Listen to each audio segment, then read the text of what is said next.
네, 이원재 끝내주는 경제 이상민 나라살림연구소 수석연구위원 모시고 이야기 나눌 텐데요. 그 전에 지금 사전투표 진행하고 있으니까 투표율 한번 보고 갈게요. 네, 오후 1시, 벌써 1시 됐네. 1시 사전투표율 8%. 이러면은 지난 총선보다 2%포인트 높다는 건데 굉장히 뜨겁습니다. 그런데 전남이 최고, 대구가 최저 투표율이라고 합니다. 이게 무슨 의미일까요? 네. 어쨌든 분위기 뜨겁습니다. 여러분들도 꼭 공보물 한번 보시고 사전투표 하시거나 아니면 공보물 좀 더 꼼꼼하게 보시고 4월 10일에 투표해 주시기 바랍니다. 네, 나라살림연구소 이상민 수석연구위원님 모시겠습니다. 어서 오세요. 예, 안녕하세요. 네, 총선 사전투표일인데 예, 저는 하고 왔습니다. 투표하고 오셨어요? 예, 예. 역시 또 이렇게 오늘 두 분 다 8% 안에 들어가시는 예, 분이네요. 맞습니다. 저는 92%에 들어가는 서민입니다. 저는 상위 8%입니다. 상위 8%. 알겠습니다. 역시 근데 조세 전문가시니까 예, 이번에 공약하고 정책을 좀 꼼꼼하게 잘 보고 투표하셨을 것 같은 그럼요. 느낌이 예, 들어요. 당연히 그래야죠. 그러면은 재정 조세 전문가로서 이번에 혹시 최악의 공약이나 정책이 있었다면 그런 거 찝으실 수 있으세요? 일단 뭐 조세 전문가가 보기에 가장 현실 가능성이 없는 네. 공약을 보면은 최근에 그 한동훈 위원장님이 그 부가치세 세율을 인하를 하겠다라는 그런 네네. 말을 하셨죠. 뭐 물론 굉장히 많은 그런 감세 정책을 얘기를 했지만 네. 이것이 가능한 감세가 있고 불가능한 감세가 있고 네. 여러 가지가 있잖아요. 그런데 부가치세율을 인하한다는 것은 이거는 사실상 거의 불가능한 공약이어서 그래요? 저는 기억에 남습니다. 최악으로 기억에 남으시는 건가요? 그렇죠. 이거는 뭐 현실 가능성이 사실 없거든요. 아. 그리고 부작용도 너무 크고요. 그게 왜 현실 가능성이 없죠?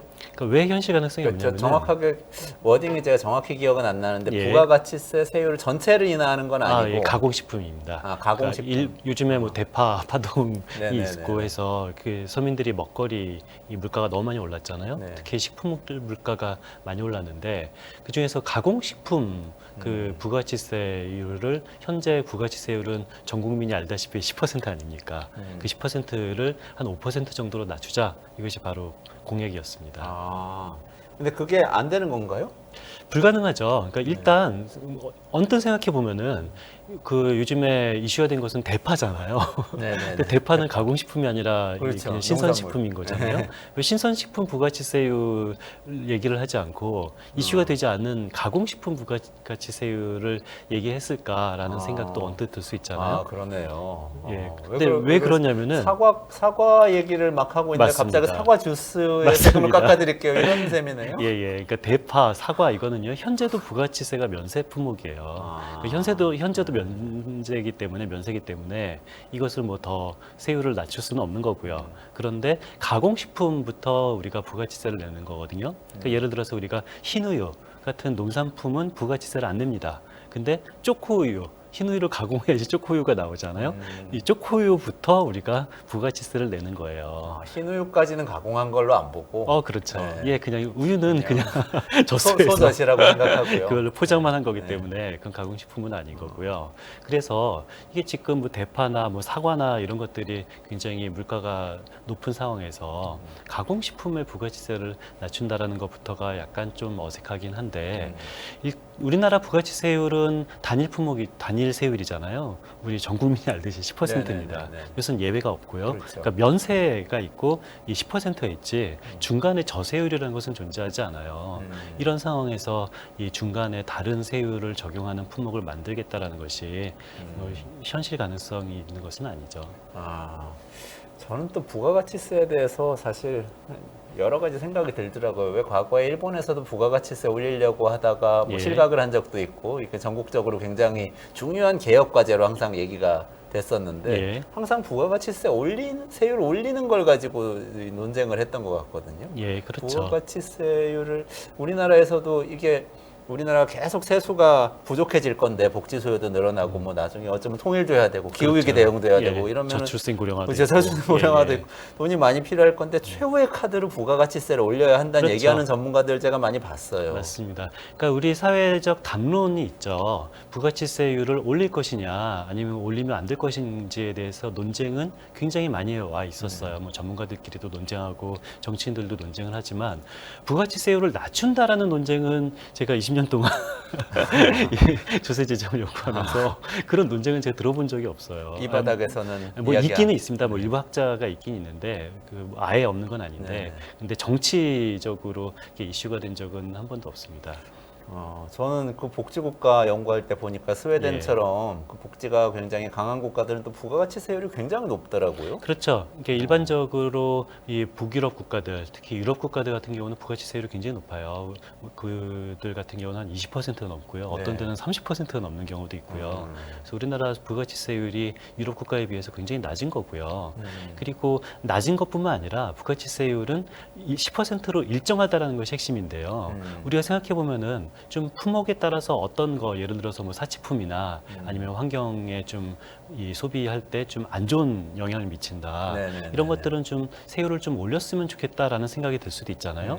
그랬을 경우에 우리나라 조세법 체계는 부가가치세를 통해서 이 세율을 다양화하는 것이 아니라 다른 소비세가 있습니다. 네. 예를 들어서 특소세, 개소세 들어보셨나요? 네네네. 이 들어봤죠. 특소세가 편하십니까? 개소세가 편하십니까? 저는 특소세가 편해요, 아, 사실. 그래요? 이름 바뀐 거는 제가 들어서 알고 아, 있는데 그렇군요. 옛날에 특소세라고 그랬잖아요. 예, 예. 그러니까 옛날에는 혹시 그 시청자분들 중에서도 특소세 하면은 뭔지 아시지만 개소세 하면 낯선 분들이 있을 거예요. 그냥 똑같은 겁니다. 이름만 바뀐 특소세는 겁니다. 특별소비세, 특별소비세 줄임말, 개소세는 개소세는 개별소비세 개별소비세. 줄임말인 거고 과거에 특소세가 그냥 이름만 바뀌어서 현재 개소세가 됐는데 이름 바뀐 지가 한 15년은 됐으니까 이 특소세가 더 편하시는 거는 좀 이게 오래되신 연식이 오래됐다. 분입니다. 그러니까 좀 이상하긴 했어요. 옛날에 예, 예. 왜 글로벌 금융위기고 그럼 갑자기 정부에서 특별 소비세를 인하해주겠다 그러면서 뭐 예, 예. 자동차나 뭐 가전제품 이런 거 그렇죠. 얘기하잖아요. 근데 이게 정말 특별 소비인가 하는 생각이 들긴 개별 했어요. 소비인 거죠. 그래서 개별 소비라는 게 무슨 소리냐면은 10% 부가치세율 말고 좀 다른 세율에 적용하고 싶다라고 하는 소비세가 바로 이 개별 소비세로 적용을 하는 거고요. 그래서 우리가 세율을 달리하고 싶으면 개별 소비세로 어떻게 달리하는 방법은 있지만 일반 소비세인 이 부가치세율을 다른 식으로 이 변동한다는 것은 우리나라 조세법 체계에서는 불가능한 일인 거죠. 지금 부가가치세는 예외를 제외하면 모든 품목의 10% 예, 이렇게 그렇죠. 돼 있는 거죠. 면세, 영세는 있지만 네. 이뭐 5%, 6%, 7% 이런 것도 없고 12%, 13% 이런 것도 없습니다. 개별 소비세는 특정한 어떤 품목들에 대해서만 예, 매겨지는 거고. 품목별 세율을 달리 정할 수가 있는 게 개별 달리 소비세예요. 정할 수가 그래서 있고요. 이 품목은 이 세율에 적용시키고 저 품목은 저 세율에 적용시킬 수 있는 것이 개별 소비세이기 때문에 이 개별 소비세를 가지고 세율을 조절할 수는 있지만 이 부가치세를 가지고 세율을 조절하는 것은 불가능합니다. 그러면 부가세율 중에서 가공식품에 대해서만 세율을 낮추겠다고 얘기한 건 그런 예. 일반적인 이 조세 원칙에 맞지 않다. 그렇죠. 우리나라 이렇게. 조세법 체계에 맞지 않은 거죠. 아, 그렇군요. 그 경기 조절 얘기도 좀 했어요. 예. 그래서 그 부분은 어떻게 생각하세요?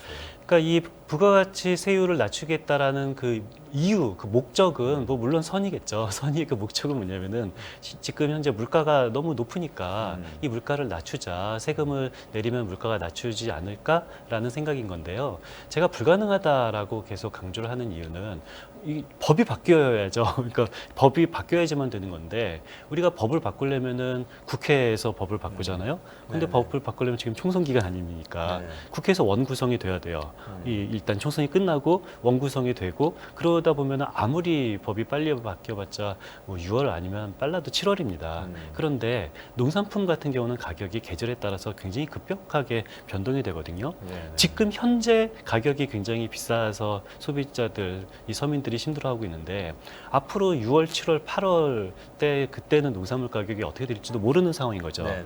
그래서 우리가 일반적으로 이 세법을 변경을 해서 경기 조절을 하겠다라는 것은 이것은 불가능한 겁니다. 그러니까 우리가 시행령, 그러니까 시행령이라는 것은 국회에서 법을 바꾸는 것이 아니라 그때그때 급작스럽게 이 정부가 바꿀 수 있는 것이 시행령이잖아요. 그래서 시행령을 통해서 경기를 조절하겠다. 이것은 가능한 거죠. 그런데 시행령이 아니라 국회에서 입법을 해야 되는 법 개정을 통해서 경기를 조절하겠다라는 것은 우리나라에는 그런 경기조절용 입법이라는 것은 존재하지 않습니다. 그러네요. 그리고 국회에서 주도해서 그런 일을 하기도 쉽진 않죠. 사실은 행정부하고 같이 해야 되는 일인 거죠. 그렇죠. 뭐 국회에서 뭐 여야가 합의를 할 뿐만 아니라 어떤 이 세정 당국, 그래서 기재부가 어떻게 좀 봐야 될지도 우리가 고려를 해야 되는데요. 기재부 세치실에서 부가치세율을 낮춘다라는 것을 찬성하기는 사실상 불가능하죠. 근데 이번에 또 검토하고 있다고 기재부에서 뭐 기사를 봤습니다만 저는 그 기사 나왔더라고요. 보고 굉장히 좀 당황스러웠는데요. 왜냐하면은 여당 위원장이 이런 것을 검토했으면 좋겠다라고 정확하게 말했어요.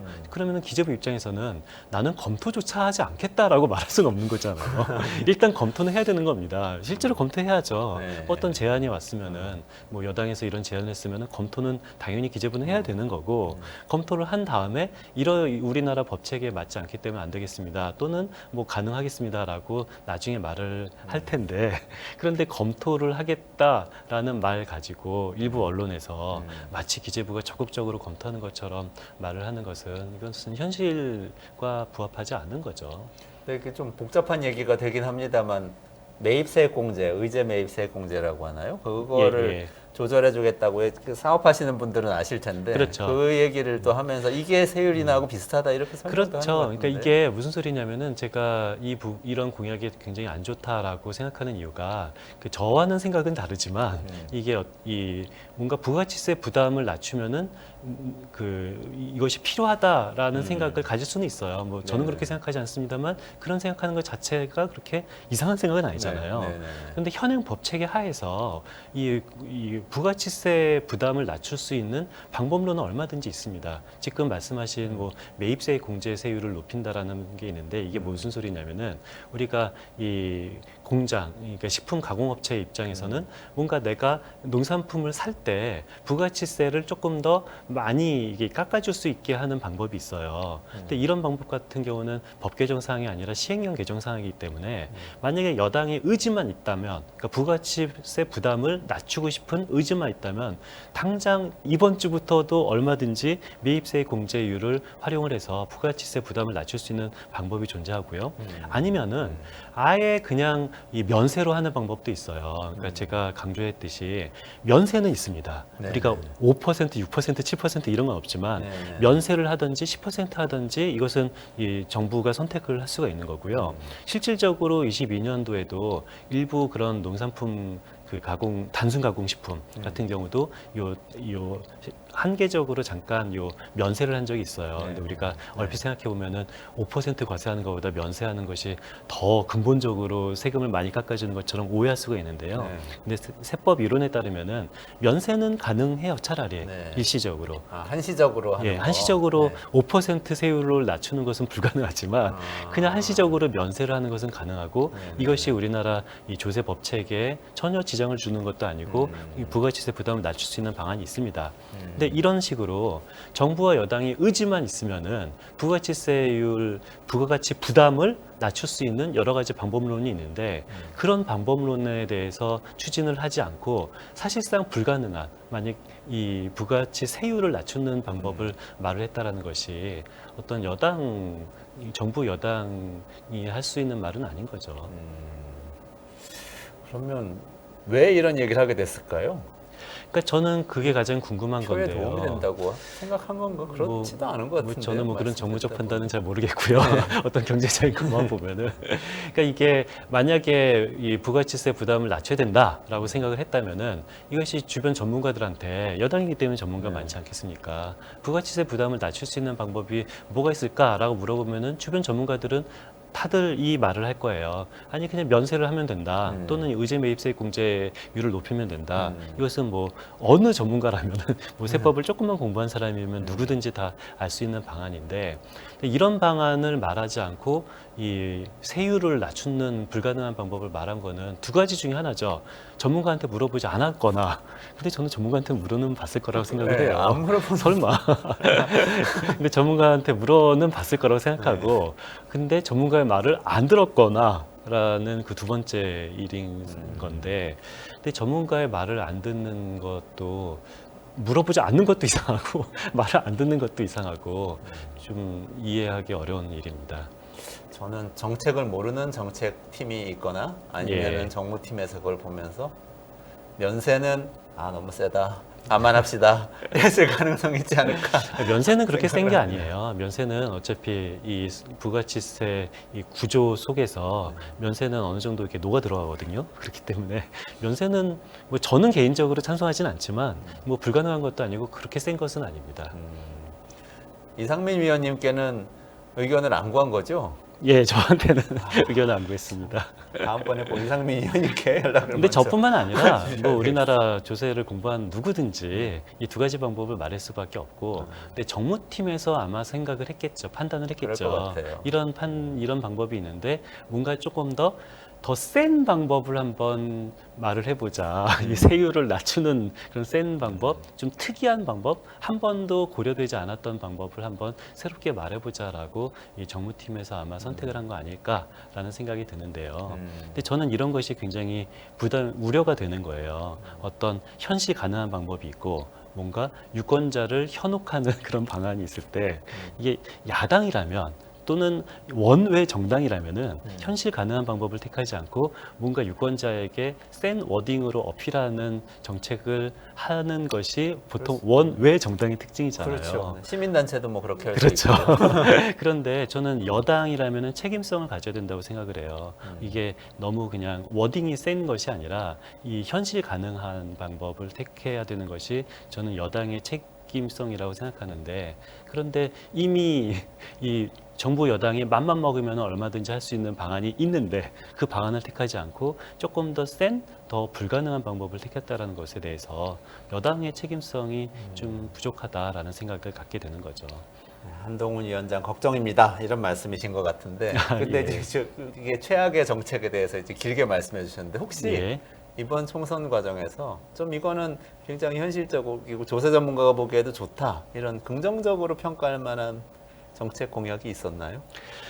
긍정적인 정책들은 사실 의외로 많이 있어요. 이게 그 굉장히 이 작은 너무 큰 것 말고요. 그래서 제가 국회에서 이런 입법 같은 것들을 좀 비판할 때 보통 정치인들은 이 새로운 법, 제정법을 되게 좋아하거든요. 네네. 그런데 왜냐면은 여태까지 한 번도 존재하지 않았던 법을 내가 만들었어라는 그렇죠. 그런 식으로 네. 말을 하고 싶어서 새로운 법을 만드는 걸 좋아하는데, 근데 저 같은 정책하는 사람들이 보기에는 새로운 법을 만들려고 노력을 하다가 안 되는 것보다는 기존 법의 몇 조 몇 항을 살짝 마이너하게 디테일하게 규정을 하는 것은 현실 가능성도 있고, 네네네. 그런 것들이 오히려 악마는 디테일에도 있다라는 말처럼 천사도 디테일에 있거든요. 어떤 작은 개혁을 계속 축적하는 것이 어떤 이 변동되지 못한 어떤 굉장히 중요한 이 개혁의 성과를 불러일으키는 것은 네. 저는 큰 규모의 개혁보다는 오히려 디테일한 이 작은 변화를 축적시키는 것이다라고 생각을 하고 있어요. 뭐 정무하시는 분들은 조금 생각을 다를 수가 네네네. 있겠습니다만 그런 의미에서 우리가 이 주변 우리 지역에 출마하신 정치인들 공약을 잘 들여다보면은 그런 되게 작은 변화를 추진하는 공약들은 얼마든지 많이 있습니다. 그런 것들 한번 잘 보고 판별했으면 좋겠습니다. 각자 공부물에서 잘 찾아보자. 예, 맞습니다. 작더라도 의미 있을 수 있다. 이런 말씀이신 것 우리 같아요. 유권자들이 그런 작은 공약에 대해서 이런 공약은 좋아라고 말을 하는 것이 정치권도 변화시킬 수가 있는 거거든요. 그래서 우리가 유권자들도 그런 노력을 해야 된다라고 저는 생각합니다. 네.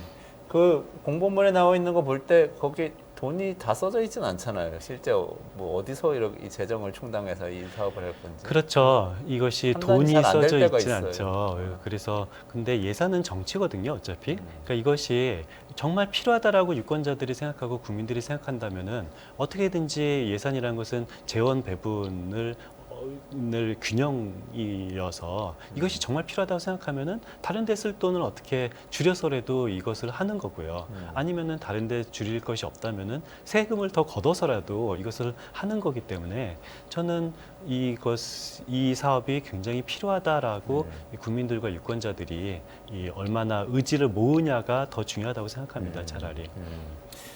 마지막으로 그리고 한동훈 위원장이 불을 붙여줬으니까 제 예. 궁금증이 딱 불이 붙은 부분이 있거든요. 이걸 예, 좀 예. 제 의견 여쭤보고 싶었는데 오늘 다행히 시간이 약간 있으니까 여쭤볼게요. 예. 부가가치세 얘기를 했잖아요. 예.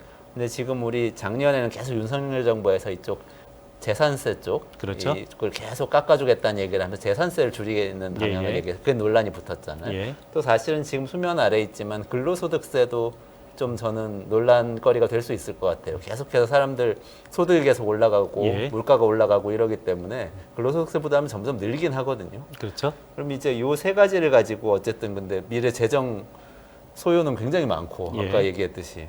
근데 이 세 가지 중에 밸런스를 맞춰가지고 어쨌든 재정을 충당을 해가야 맞습니다. 되는데 스웨덴 보면은 부가세 엄청 높고 예. 또 유럽의 어떤 국가 보면 근로소득세 엄청나게 높고 그렇죠. 우리 맞습니다. 어느 쪽으로 가는 게 이것은 적절한 이건 거예요? 답은 없어요. 답은 없고 우리가 예전에 있었던 담론들을 보면은 뭐 우리나라는 뭐 간접세 비중이 너무 높고 직접세 비중은 너무 낮아서 뭐 간접세를 낮춰야 된다. 뭐 그런 담론이 있었어요. 근데 저는 그런 담론은 10년 전에 이미 끝났다라고 저는 생각하거든요. 왜냐면은 과거 한 10년 전만 하더라도 우리나라 부가세 비중이 이 소득세보다 더 높았어요. 그런데 지금은 이미 올해 소득세는 한 120조 원 정도 되고요. 부가세 같은 경우는 그보다 훨씬 낮거든요. 그래서 이미 10년 전과 지금 현재 상황은 많이 바뀌었다. 그래서 충분히 직접세는 이 간접세보다 비중이 많아졌다라는 그런 바뀐 현실이 있고요. 그리고 두 번째, 어떤 간접세는 나쁜 거고 직접세는 좋은 거다라는 그런 인식이 좀 특히 진보 진영에 많이 있는데요. 근데 꼭 그런 것은 아닌 게 우리가 미국 같은 경우는 직접세 비중이 굉장히 높고요. 90% 가까이 되고요. 유럽 같은 경우는 부가치세, 소비세가 비율이 높기 때문에 간접세 비율이 높아요. 그래서 우리는 선악의 문제가 아니라 선택의 문제입니다. 그러니까 어떤 선택이 있냐면은 뭔가 세금을 걷는 과정에서 좀 빈부격차를 완화시키자. 그러려면 직접세 비중이 높아야 되죠. 네. 세금을 걷는 과정에서 빈부격차를 완화시키고 재정 지출을 하자라는 선택이 있고 세금을 걷는 것은 그냥 누구나 부자에게도 세금 걷고 가난한 사람에게도 세금 걷고 중산층에도 세금 걷고 그리고 재정을 지출하는 과정에서 이 어떤 이 빈부격차를 완화시키자라는 전략이 있어요. 네네네. 이 두 가지 중에서 어떤 게 우월한 전략이냐? 없습니다. 이것은 국민들이 선택을 하는 거고 그래서 우리가 이런 전략을 택할 수도 있고 저런 전략을 선택할 수도 있는 거지 어떤 것은 좋은 거고 어떤 것은 나쁜 거고 이것은 저는 재정을 연구한 사람으로서는 올바르지 않다라고 생각합니다. 현재 구조로 보면 우리나라는 어느 쪽에 가까운가요? 우리나라는요 미국보다는 직접세 비중이 조금 낮지만요 유럽보다는 직접세 비중이 조금 더 높은 상황인 거고 그리고 지금 시간이 지나면 지날수록 이 소득세 비중이 점점점 높아지고 있는데요. 그래서 한간의 일부 언론들을 보면은 뭐 다른 법인세나 이 부가치세는 늘어나지 않은데 특히 근로소득세만 너무 늘어나고 있다라는 그런 비판하는 언론도 있어요. 그런데 뭐 이것을 보면은 실제 물가가 올라가고 우리 그 소득 수준이 올라가는 것에 비례해서 근로소득 세수가 올라가고 있거든요. 그러니까 지금 현재 근로소득 세수 그 비중이 늘어나는 것은 맞는데 다른 법인세나 부가치세가 늘어나지 않은 게 문제인 거지. 근로소득세가 늘어나는 것은 그냥 딱 물가 상승과 우리 소득 상승 정도 늘어나고 있어서 저는 이것은 정상적인 발전 방향이라고 생각하고 있습니다. 아, 그렇군요. 어쨌든 우리는 그래도 직접세 비중이 조금 높으니까 세금 걷는 과정에서 좀 분배를 상당히 하려고 하는 유럽보다는 구조를 갖고 높고 있네. 미국보다는 낮은 그 사이. 예, 그 사이에 사이에 있습니다. 있고. 그래서 저는 현재 우리나라 구조가 그냥 적절하게 우리나라 이 경제 정치 상황에 맞아가고 있지 않나라고 생각합니다. 균형이 있다. 느낌은 유럽이 복지가 더 잘 돼 있으니까 미국보다. 그리고 예. 복지가 점점 늘어나면 늘어날수록 이 부가세나 소비세 같은 간접세가 높아지는 그런 경향이 좀 있는 것 같다는 느낌이네요. 그런 경향이라기보다는 국민적 합의가 필요한 거죠. 아, 그러니까 우리 국민들이 지금 저출생 고령화 사회를 막기 위해서 기후 위기를 대응하기 위해서 증세가 필요하다. 그리고 증세에 굉장히 쉽고 효과적인 부분은 소비세다라고 국민이 합의를 한다면은 저는 소비세 올려도 된다라고 생각해요. 부가치세율 올려도 된다고 생각하는데, 근데 이것은 말 그대로 국민적 합의가 되지 않고서는 네. 이 부가치세율은 절대로 건드려서는 안 되는 것이라고 생각합니다. 국민적 합의라는 게 내 마음속에 있는 거죠. 뭐 근데 어디 딴 데 있는 게 아니고 그러니까 우리가 오늘 투표하러 가면서 하는 생각이 또 뭐 맞습니다. 투표하러 가면서 옆에 사람하고 이렇게 하는 얘기가 그렇죠. 합의 과정인 거죠. 맞습니다. 네. 이런 고민을 좀 하고 여당 대표님께서 이렇게 공약을 내놓으셨으면 좋았을 텐데 이 큰 그림을 이 바다에서 고래를 잡아야 되는데 낚싯대 하나 던지는 식으로 이렇게 휙 미끼를 던진 것 같은 느낌이에요. 그러니까요. 어차피 가능한 일이 있는데 불가능한 말을 하는 거가 이 여당 위원장으로서는 하면 안 되는 일인 거죠. 그러네요. 네, 오늘 여기까지 좀 진행을 해야 될 것 같은데요. 네. 이상민 나라살림연구소 수석연구위원님하고요. 한동훈 국민의힘 비대위원장의 부가가치세 세율 조정에 대한 공약이 어떤 문제가 있는지 짚어봤습니다. 네, 이상민 위원님 고맙습니다. 예, 감사합니다. 네, 수고하셨습니다.